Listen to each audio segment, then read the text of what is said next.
Comment Charles Martel a changé le monde en si peu de temps? Au début du 8e siècle, l'Europe occidentale est un chaos. Le royaume des Francs est divisé, sans autorité forte. Les ducs et les comtes se battent entre eux, tandis qu'au sud, les armées musulmanes d'Espagne menacent de franchir les Pyrénées. Et c'est là qu'apparaît Charles Martel, simple maire du palais, c'est-à-dire le chef militaire du roi, mais en réalité l'homme fort du royaume. En quelques années, il parvient à unifier les Francs par la force, à imposer l'ordre et à bâtir une armée disciplinée, ce que personne n'avait réussi depuis des générations.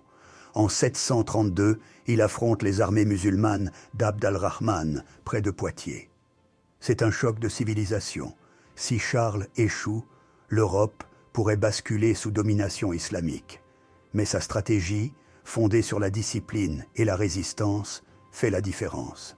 Il arrête l'expansion musulmane vers le nord, marquant un tournant décisif dans l'histoire européenne. Mais son influence ne s'arrête pas là. Après Poitiers, il renforce le pouvoir des Francs, pose les bases d'un royaume stable et prépare la montée d'une nouvelle dynastie, les Carolingiens. Sans lui, il n'y aurait pas eu Pépin le Bref, ni Charlemagne, ni l'idée même d'un empire chrétien d'Occident. En une génération, Charles Martel a transformé un territoire morcelé en une puissance militaire unie.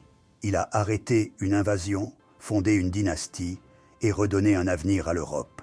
C'est pour cela qu'on dit de lui, il n'a jamais porté la couronne, mais il a bâti l'empire sur lequel elle reposait.